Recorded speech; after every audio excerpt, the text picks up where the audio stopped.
एक बार एक लड़की ने बाबा जी से पूछा, बाबा जी, मेरा सवाल ध्यान, भजन और सिमरन के बारे में है। हमें सिखाया गया है कि पहले सिमरन पर ध्यान दें और फिर भजन में बैठें। जब मैं सिमरन करती हूँ, मेरा मन ध्यान नहीं करता, वह लगातार सोचता रहता है। फिर मेरा मन भजन में भी बैठने नहीं देता। वह तर्क करता है कि तुमने सिमरन में ठीक से ध्यान नहीं किया, तो भजन में बैठने का क्या फ़ायदा। और फिर मैं उठ जाती हूँ और पूरा समय नहीं बैठ पाती। बाबा जी, कृपया मुझ पर कृपा करें।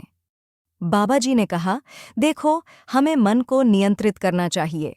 इसके बजाय हम मन की बात सुनते हैं और ध्यान से उठ जाते हैं। महाराज जी ने कहा था, चाहे तुम्हारा मन ध्यान केंद्रित हो या नहीं, तुम्हें बैठना चाहिए, तुम्हें अपनी जिम्मेदारी पूरी करनी चाहिए। अगर तुम भजन में नहीं बैठोगे तो ध्वनि कैसे सुनोगे? एक दुकानदार नहीं कहता, मैं अपनी दुकान तभी खोलूंगा जब ग्राहक आएगा। वह पूरे दिन दुकान खोलकर बैठता है ना? मन सभी सवाल करेगा, लेकिन हमें वही करना है जो समझाया गया है। जब सिमरन का समय हो, सिमरन करो। जब भजन का समय हो, भजन करो। जब हम बैठेंगे तो आदत बनेगी, तभी हम आगे बढ़ पाएंगे। लेकिन हम फिर भी मन की सुनते हैं और सोचते हैं। मन कहता है कि मेरा सिमरन परिपक्व नहीं हुआ, या मैंने यह या वह नहीं प्राप्त किया। फिर यह उल्टा होता है। हमें मन को नियंत्रित करना था और हम इसके आदेशों को और मान रहे हैं। संगत जी, जीवन में हम दौड़ते रहते हैं, कभी धन के पीछे, कभी मान सम्मान के पीछे, तो कभी अपनों की खुशी के पीछे। लेकिन क्या हमने कभी सोचा है कि इस जन्म का असली मकसद क्या है? बाबा जी बार बार समझाते हैं कि हम यहाँ केवल भौतिक सुखों के लिए नहीं आए, बल्कि अपने असली घर का रास्ता खोजने आए हैं। और वह रास्ता एक ही है, भजन सुमिरन। संगत जी, जैसे शरीर को जीवित रहने के लिए भोजन की आवश्यकता होती है, वैसे ही आत्मा को भी अपनी शक्ति बनाए रखने के लिए नाम सुमिरन की जरूरत होती है। बिना भजन सुमिरन के आत्मा कमजोर हो जाती है और मन उसे भौतिक चीजों की ओर भटकाता रहता है। जैसा खाओ अन्न, वैसा होवे मन। अगर हम भक्ति का आहार देंगे तो मन शुद्ध होगा और आत्मा का प्रकाश प्रकट होगा। संगत जी, आज का समय ऐसा है कि इंसान के पास हर चीज के लिए समय है, मनोरंजन, सोशल मीडिया, दोस्तों के साथ घूमना। लेकिन जब सुमिरन की बात आती है तो कहते हैं, आज नहीं, कल कर लेंगे।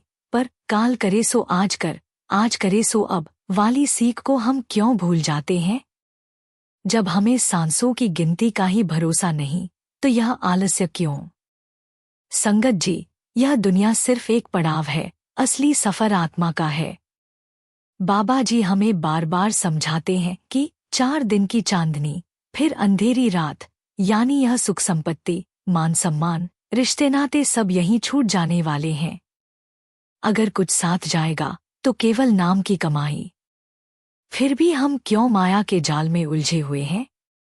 संगत जी, भजन सुमिरन करने से मन स्थिर होता है, विचार शुद्ध होते हैं और हमें वास्तविक सुख का एहसास होता है। जब हम सुमिरन में लगते हैं तो धीरे धीरे मन के विकार मिटने लगते हैं और जीवन में सच्ची शांति आती है। डूबेगा नहीं वो जो सद्गुरु की नाव पर बैठा हो। अगर हम सद्गुरु के बताए मार्ग पर चलेंगे तो चाहे कैसी भी आंधी आए, हमारा जीवन डगमगाएगा नहीं। तो संगत जी, आज से यह प्रण लें, हर दिन सुमिरन के लिए समय निकालें, जैसे हम बाकी कामों के लिए निकालते हैं। यह न सोचें कि जब समय मिलेगा तब करेंगे, बल्कि इसे अपनी दिनचर्या का हिस्सा बनाएं। बाहरी दुनिया के शोर से थोड़ा हटकर अपने अंदर के सुकून को खोजें। यह समझें कि असली आनंद सिर्फ और सिर्फ नाम सुमिरन में है।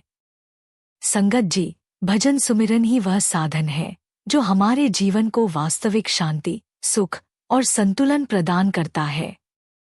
जब हम इसे अपनी दिनचर्या का हिस्सा बना लेते हैं तो न केवल हम बाहरी दुनिया से मुक्त होते हैं, बल्कि अंदर से भी सच्ची संतुष्टि और आत्मिक आनंद प्राप्त करते हैं। संगत जी, जब तक हम सुमिरन नहीं करेंगे, मन की चंचलता और इच्छाएं हमें इधर-उधर घुमाती रहेंगी। जिसका आधार नाम है, वही सच्चे सुख में रम जाता है। तो क्या हम आज से अपने जीवन का असली उद्देश्य पहचानकर भजन सुमिरन की ओर कदम बढ़ाने के लिए तैयार हैं? तो आइए हम सब मिलकर बाबा जी की बातों पर अमल करें और अपने जीवन में भजन सुमिरन को प्राथमिकता दें। अगर आपको यह वीडियो पसंद आया हो तो इसे लाइक करें, शेयर करें और चैनल को सब्सक्राइब करना न भूलें, ताकि आप और आपकी संगत को ऐसी और भी प्रेरणादायक बातें मिल सकें। राधा स्वामी जी।